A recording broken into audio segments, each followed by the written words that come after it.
Hi ಎಲ್ರಿಗೂ ನಮಸ್ಕಾರ. ಇವಾಗ ಮಾವಿನಕಾಯಿ ಸೀಸನ್ ಬೇರೆ ತುಂಬ ಇದೆ. ಮಾವಿನ ಹಣ್ಣಾಗಲಿ ಮಾವಿನಕಾಯಿ ಆಗಲಿ, ಈ ಮಾವಿನಕಾಯಿಯಿಂದ ಯಾವುದೇ ಥರ ಅಡುಗೆಗಳು ಮಾಡಿಲ್ಲ ಅಂದರೆ ಈ ಸೀಸನ್ನೇ ಇನ್ಕಂಪ್ಲೀಟ್ ಅನಿಸ್ಬಿಡುತ್ತೆ. ಹಾಗಾಗಿ ನಾನಿವತ್ತು ಮಾವಿನಕಾಯಿಯಿಂದ ಇನ್ಸ್ಟಂಟ್ ಆದಂಥ ಚಟ್ನಿನ ಮಾಡೋದು ತೋರಿಸ್ಕೊಡ್ತಾ ಇದ್ದೀನಿ.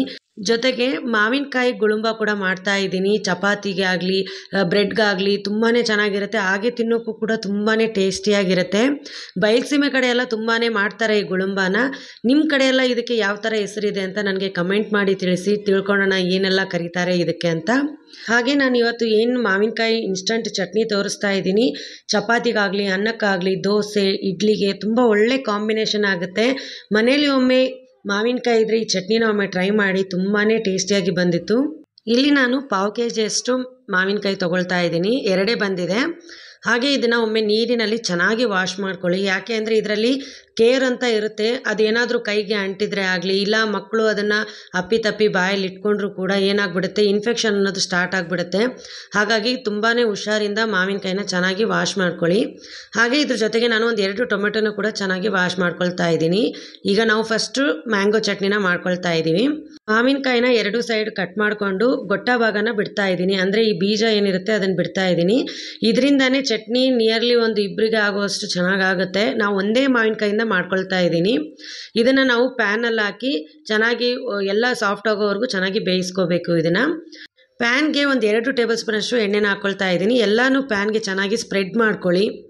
ಅದಾದಮೇಲೆ ಕಟ್ ಮಾಡ್ಕೊಂಡು ಇಟ್ಕೊಂಡಿರೋಂಥ ಮಾವಿನಕಾಯಿನ ಇಡ್ತಾ ಇದ್ದೀನಿ. ಜೊತೆಗೆ 2 ಟೊಮೆಟೊನು ಕಟ್ ಮಾಡಿಕೊಂಡು ಇದನ್ನು ಕೂಡ ಚೆನ್ನಾಗಿ ಬೇಯಿಸ್ಕೊಳ್ಳೋಕ್ಕೆ ಇಟ್ಕೊಳ್ತಾ ಇದ್ದೀನಿ.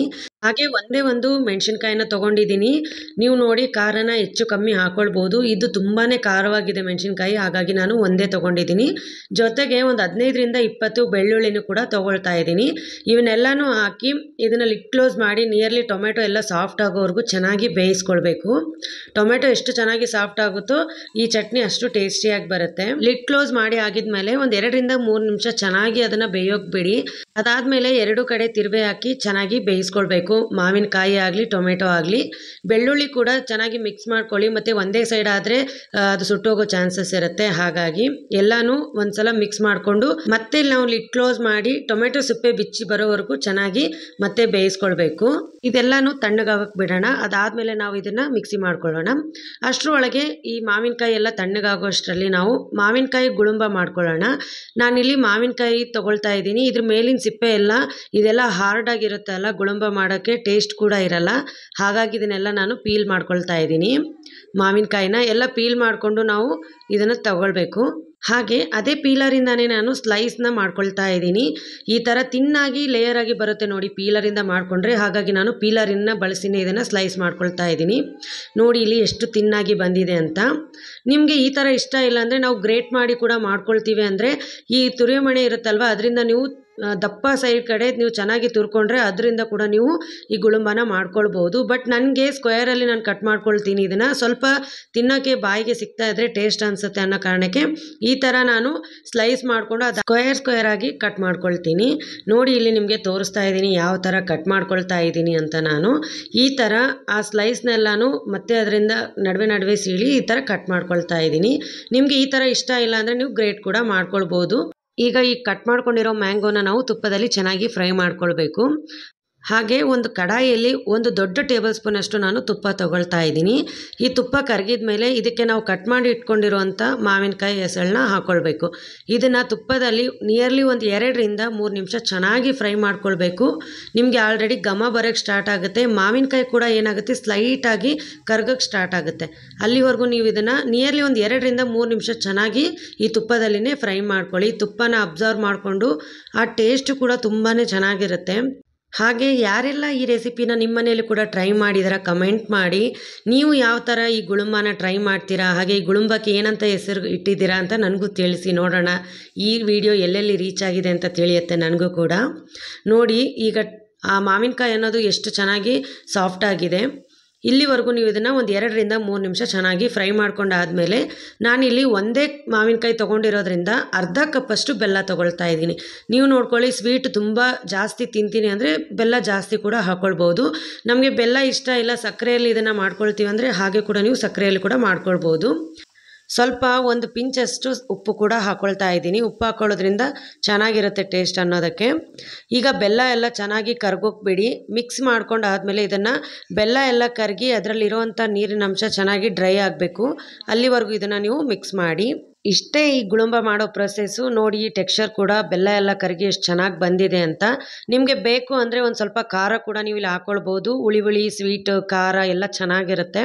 ಚಪಾತಿಗಾಗಲಿ ಬ್ರೆಡ್ಗಾಗಲಿ ಹಚ್ಚಿ ಕೊಟ್ಟರೆ ಮಕ್ಕಳಂತೂ ತುಂಬಾ ಎಂಜಾಯ್ ಮಾಡಿಕೊಂಡು ತಿಂತಾರೆ. ಹಾಗೆ ಕೂಡ ಇದನ್ನು ನೀವು ತಿನ್ಬೋದು. ಟೇಸ್ಟ್ ಅಂತೂ ತುಂಬಾ ಚೆನ್ನಾಗಿರುತ್ತೆ. ಇವಾಗ ನಾವು ಮಾವಿನಕಾಯಿ ಚಟ್ನಿನ ಮಾಡ್ಕೊಳ್ತಾ ಇದ್ದೀವಿ. ಈಗ ನೋಡಿ ಮಾವಿನಕಾಯಿ ನಾವು ಏನು ಬೇಯಿಸಿ ಇಟ್ಟಿದೆ ಅದನ್ನು ಮಿಕ್ಸಿ ಜಾರ್ಗೆ ಹಾಕ್ಕೊಳ್ತಾ ಇದ್ದೀನಿ. ಈ ಸಿಪ್ಪೆ ಭಾಗ ಬಿಟ್ಟು ಒಳಗಿಂದ ಏನು ಪಲ್ಪ್ ಇರುತ್ತಲ್ಲ ಅದನ್ನಷ್ಟೇ ಹಾಕ್ಕೊಳ್ತಾ ಇದ್ದೀನಿ. ಹಾಗೆ ಟೊಮೆಟೊ ಮೇಲೆ ಇರೋವಂಥ ಸಿಪ್ಪೆ ಕೂಡ ತೆಗೆದಿದ್ದೀನಿ. ಜೊತೆಗೆ ಬೇಯಿಸಿ ಇಟ್ಕೊಂಡಿರೋಂಥ ಬೆಳ್ಳುಳ್ಳಿ ಮೆಣಸಿನ್ಕಾಯಿನ ಎಲ್ಲ ಹಾಕ್ಕೊಳ್ಳಿ. ಹಾಗೆ ನಾನು ಒಂದು 2 ಈರುಳ್ಳಿನ ತೊಗೊಳ್ತಾ ಇದ್ದೀನಿ. ಇದು ಚಿಕ್ಕ ಈರುಳ್ಳಿ, ಹಾಗಾಗಿ 2 ತೊಗೊಂಡಿದ್ದೀನಿ. ದೊಡ್ಡದು ಹಾಕ್ಕೊಳ್ತಾ ಇದ್ದರೆ ಒಂದೇ ಈರುಳ್ಳಿ ಸಾಕು.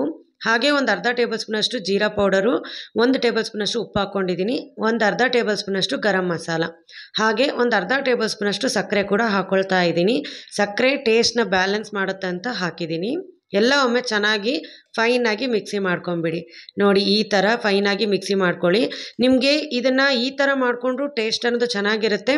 ಇಲ್ಲ ನಿಮ್ಮ ಹತ್ರ ಹ್ಯಾಂಡ್ ಬ್ಲೆಂಡರ್ ಇದ್ದರೆ ಅದರಲ್ಲೂ ಕೂಡ ನೀವು ತರಿಯಾಗಿ ಬ್ಲೆಂಡ್ ಮಾಡ್ಕೊಳ್ಬೋದು.